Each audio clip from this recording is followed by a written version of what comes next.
everybody? I'm Akbar Bajabiya Miller. And I'm Matt Eisman, and we're the hosts of American Ninja Warrior on Hot 93.3. And this is American Ninja Warrior. Scotty K and Brett Mega. This guy's flexing in the studio. Man, I just want to say this. I feel like I can get something off my chest, man. I feel like I've been keeping a secret for months. I've known the results of Season 11 American Ninja Warrior. Scotty's episode aired last night. Yeah.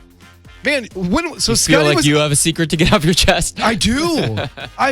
So I was there. So Scotty tried out for American Ninja Warrior Season 11. When did you send your audition tape in? It was before December. December. It had to be like you had to submit it before January 5th or something like that. Yeah. January 1st, is that what it was? Yeah.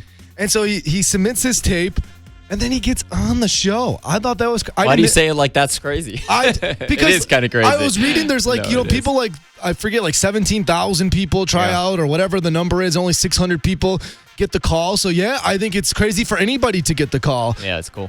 So especially a first timer who had never been on a course before. You know, what's interesting is we filmed it 2 months ago almost now. And we weren't allowed to talk about any of the results. Now, you've been following this journey. So first of all, thank you for just coming on this journey with me, because you have been there from the audition tape all the way through the training, through my son designing the shirt, through the hype song that we played, through like the ups and highs and lows, because there was a lot. I put my body through hell, man. I put my body, my mind, everything through.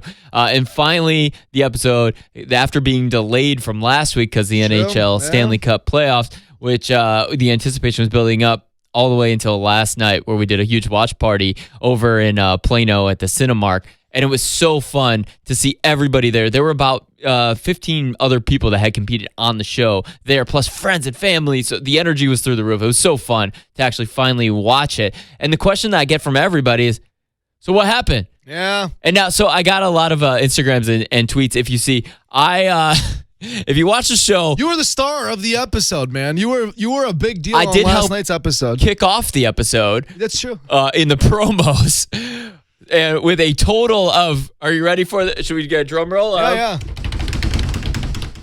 1.8 seconds of TV time. I crushed it. Are you disappointed? You want me to say that again? There was silence there. You want me to say there's no? Were you disappointed? A little bit. You know what? But not enough to be discouraged in any way. So yeah, it's always cool to have like more TV time, and more. I was like, there's a lot of people watching for me that were like, hey, when are you gonna be on? When are you gonna be on? It was a 2-hour episode, and I'm like, guys, I don't know. I don't control that. I'm just glad I was there, but it was, and it wasn't even. They didn't even show me on the course. They showed me dancing before I did the course. So more so than like they didn't show you on the course. What made me sad was they didn't show your story. I thought you had a cool story, man. Your son and wanted you to be on the show.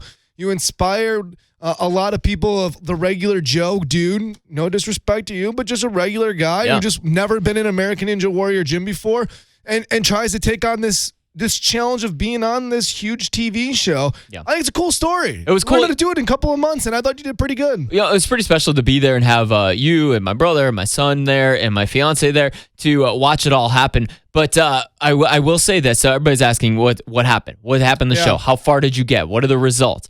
They didn't show that on TV yesterday. They didn't show that on TV, which is okay. I did the classic rookie mistake. The cliche first-timer fall on the second obstacle. And that is so, I guess a lot of people do that simply because the first obstacle stays consistent for all the shows on that season. You got to practice that one a little bit, right? You had created a replica of it of some sort? Yeah, I did. Cool. Some of the guys that trained with it. But the second one is a brand new obstacle every show, basically, and that's what it was. It was like this trapeze thing. It was called the wing swing. So it was a trapeze. Like if you go to the circus and you see the guys that jump on the trapeze and swing and they flip in the air and they catch each other.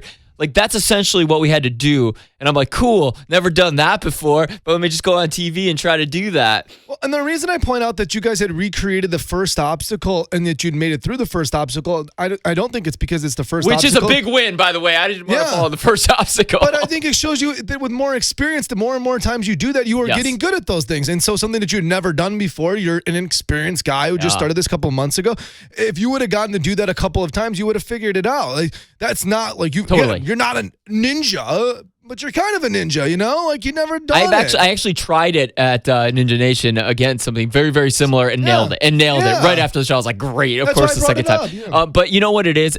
Really, a lot of people ask about the whole experience. When you get on stage, it's totally different. So you get up there, and this is where experience, like people have done the show multiple times or have been doing this for a long time. You said you couldn't see me, and it threw you off, man. Yeah, that threw me off. I couldn't see you. I couldn't see any of you guys. I couldn't see. I didn't know where you were. And when you get on stage, there's lights, there's music, and all this stuff. When you watch it on TV and when you get on stage, you can't hear any of that.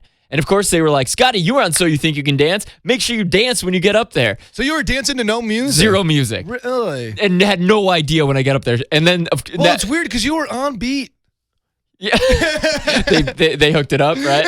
To make sure they put the music on. So anyway, I was I got my 1.8 seconds of fame on the show. Ultimately, it was so much fun.